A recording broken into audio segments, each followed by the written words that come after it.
সব কৃষির উপরে আমরা নির্ভর। আমাদের এলাকায় এই লেম্বু, কলা, সুপারি, কাঁঠাল এইগুলা বিক্রি করে আমাদের জীবনযাত্রা আমাদের চলে।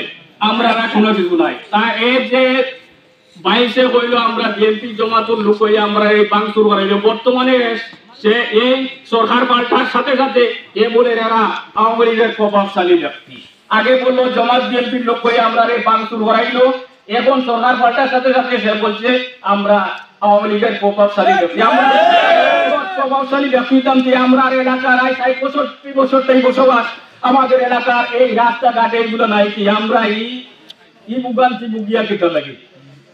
আমরা দাবি হইল আমরা ভূমির অধিকার চাই।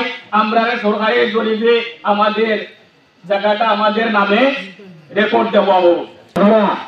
বাংলাদেশ সরকারের কাছে দলিতভাবে আহ্বান করলাম যে আমাদের বিরাটনের ভূমির অধিকার আমাদের নামে নামকরণ এবং খরচা এবং কাগপত্র করে দেওয়ার জন্য আমি বাংলাদেশ সরকারের কাছে ভূমির অধিকার অনুরোধ জানাচ্ছি।